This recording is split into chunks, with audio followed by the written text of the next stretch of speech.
Hello, everybody. Scott Golden here with the Superstars of Wrestling review series for the 12th of December, 1987. And of course, this is a rather rare edition, but not impossible to find, but certainly a unique time in the World Wrestling Federation. Of course, 87, the year that everything kind of changed with the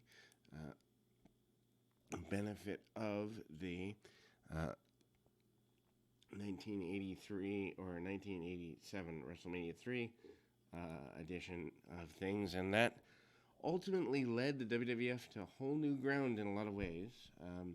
And of course, we have about 220 of these 450 Superstars of Wrestling editions up and about.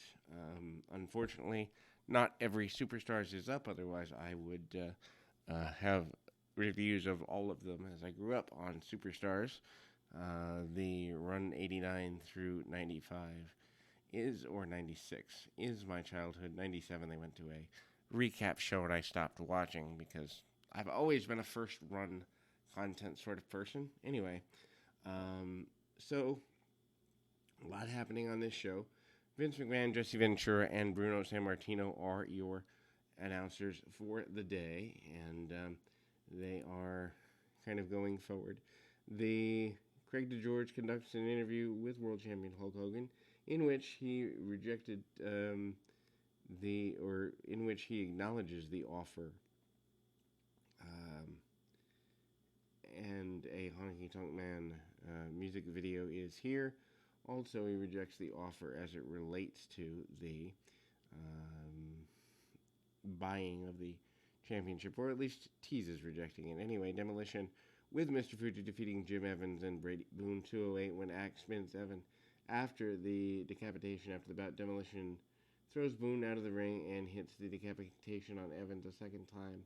And after the bout, Boone attempts to make the save, but is beat down until Billy Jack Haynes and Ken Patera make the save.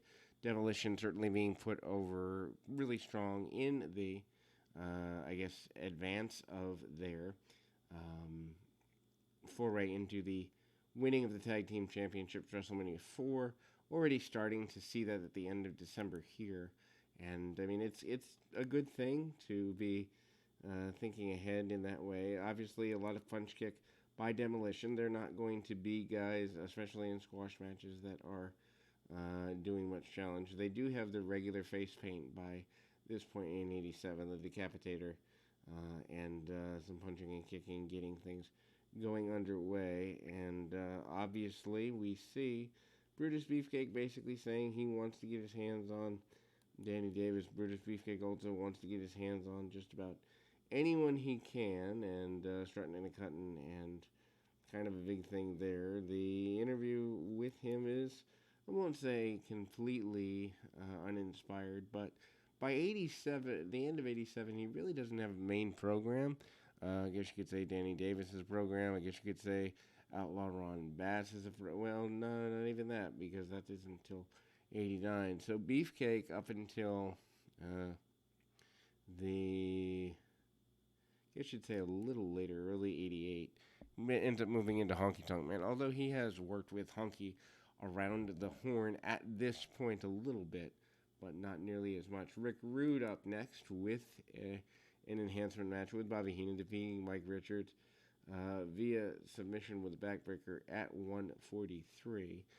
Not using the Rude Awakening quite yet on a full-time basis. Of course, still doing the pre-match promo as it relates to kind of moving forward with his ideas. And he does use the neckbreaker punches and forearms by him to get to a decent place. Then we move forward into, and I mean, for the time period, a lot of ultimate challenges. If you're I guess you'd say, a fan of the squash match style, you're going to like this. If you're not a fan, the number of matches that run under 3-5 minutes, pretty simple. But Then you move on to the Hart Foundation. Basically, they have been defeated by the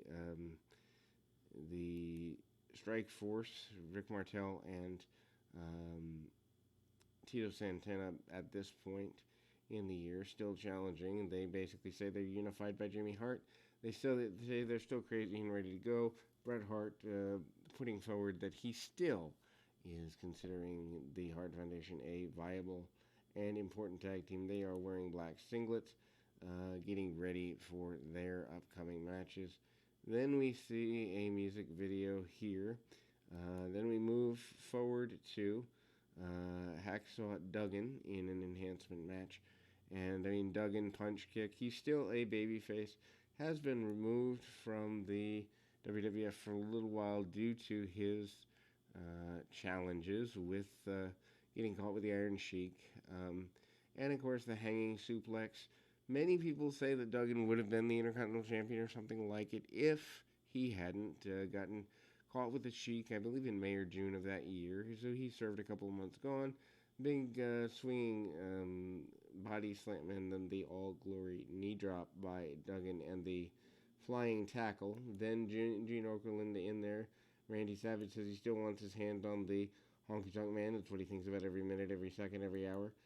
Especially the influence of Honky interfering and injuring Miss Elizabeth in Hershey, Pennsylvania, which Savage points out.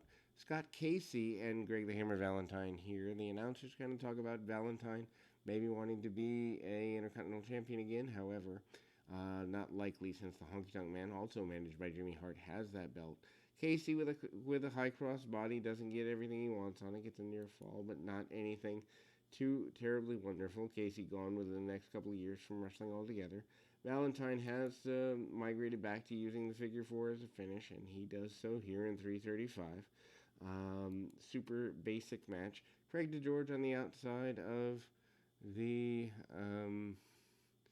arena and basically approaches Hulk Hogan about Ted DiBiase buying the belt. Hogan basically says that his integrity has been challenged, but also his family was talked to about more money than they've ever seen before. They don't know what to do with the offer, so Hogan kind of burying his own family indirectly there. Anyway, one-man gang with Slick defeating, I believe, Sonny Rogers with a front suplex in 118.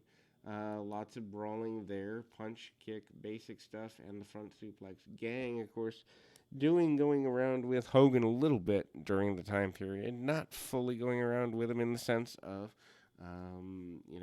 getting ready for the transformation to Akeem the African Dream in the next few months here, I believe transforming early 1988 into that character. Well, it might have been summer, but definitely in 1988 he does the transformation completely, and then we see kind of going forward, Ultimate Warrior defeating Dusty Wolf with the Gorilla Press Slam. Clotheslines, front tackles, and the press slam by the Warrior, defeating him in 1 minute 21 seconds. Warrior is successful in that vein, and the Islanders with Bobby Heenan defeating Jerry Allen and Jim Pax, 129. Tama pinning Allen after a splash off the top rope. Lots of brawling, and of course Bobby Heenan with the Islanders move them into I guess you'd say a different realm, for lack of a better term. The Islanders had been baby faces for about a year, maybe a year and a half during that time period, but not exactly where they want to be in terms of finding full feuds. Of course, they had feuded with the British Bulldogs for a while, and that kind of continues into early 88.